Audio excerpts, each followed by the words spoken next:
Mueller's report revealing a list of 10 controversial actions by President Trump as a part of the investigation's obstruction of justice inquiry. So let's talk to one of the president's lawyers, Jay Sekulow, about that. Good to have you with us tonight. Thanks for having me. Okay, so listen, they outlined step by step a number of different things involving Michael Flynn and others and say all of this essentially lays out a potential roadmap for obstruction. But then the special counsel said, but I'm not going to decide it. But there was plenty of evidence he laid out in not making a case. Yeah, not making a case, because believe me, if they had an obstruction case to make, they would have made it. They did not. So they set forth facts. And you remember in the initial letter that the Attorney General sent out when they said that line, difficult questions of law and fact? Well, that was directly out of the Mueller report. So it said there were difficult questions of law and fact. Well, as a government lawyer myself in my early career, when you have a difficult question of law and fact, you know what you don't do? Bring the case. And that's what happened here. So for every fact that they say, well, he did this, they also say, well, but he also did this, or it could have been that. So that tells you very clearly there was no obstruction case to be made. So when people said that they did not decide the obstruction case, sure they did, because if there was you either decline or you recommend, and they declined here. Because, well, they didn't make a decision. Well, he did. He said there was no finding of a violation of law. But also said he wouldn't exonerate him.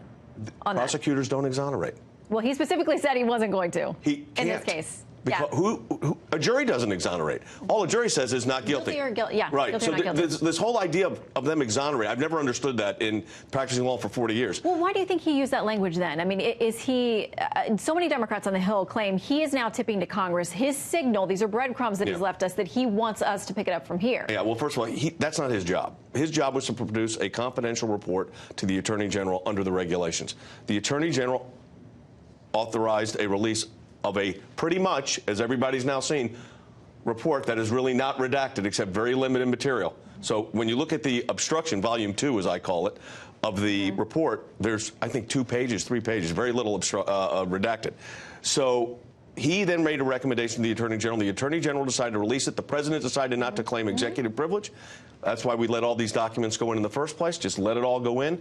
And the end result was, now you have Steny Hoyer and now Adam Schiff both saying impeachment, ideas of even talking about impeachment, fruitless. There's no bipartisan consensus. I think what bad for the country is basically what they said. Yeah, you have to have bipartisan buy-in. Look, and there's not.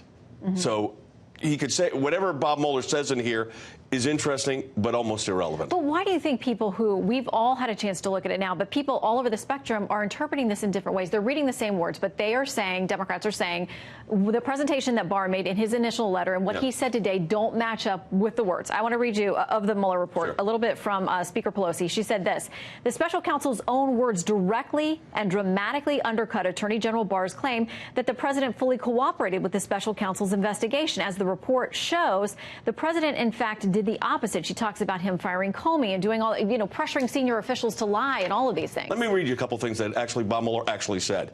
For instance, the investigation did not establish that members of the Trump campaign coordinated with the Russian government in election interference activities, which, by the way, is the basis upon which this started. Then he said the investigation did not establish that the contacts described in Volume 1, the entire Volume 1, did not amount to an agreement to commit a violation of any federal law.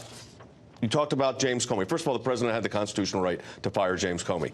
Here's what in the report that Bob Mueller issued, and this is where people are not going to this. You look at what he said about James Comey.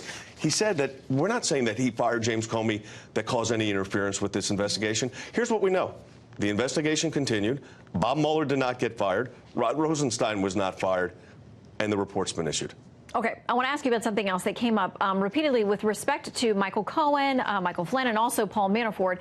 And when you look through the report, all of them have some variation of saying, I've been assured by, they say a personal attorney. I don't know if it's you, I don't know if it's somebody else on the team. The president's one of his personal attorneys that we will, quote, be taken care of. Yeah, well. And signaling, listen, if you turn on this, if you start to cooperate with the prosecutors, maybe that's going to be lost.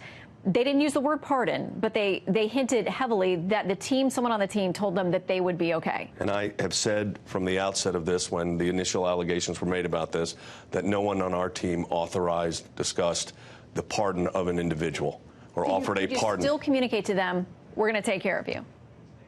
Those are the words they use in the report. I understand that. They use that report based on what other people told them. One of the people that told them that is going to jail for committing perjury. By the way, he's hinting this morning, I can't wait to talk to the American people again soon. I'm going to tell you everything. He said because that was at 7:42 in the morning, okay? Because it was, I will tell you what's redacted, except what was redacted? Basically nothing. Well, probably not relating too much to him. A lot of folks nothing think to him. I mean, nothing on that stuff. Dealing with Roger Stone potentially. Well, they can't. Look, they're that's a 60 material. They can't. It's an ongoing investigation. Grand jury, you can't release it. Right. Okay. Well, I know you're exhausted. It's been a long day, and we're still reading the report. But we thank you for making time to stop by. Thanks for having me. See you, Jay. Appreciate it.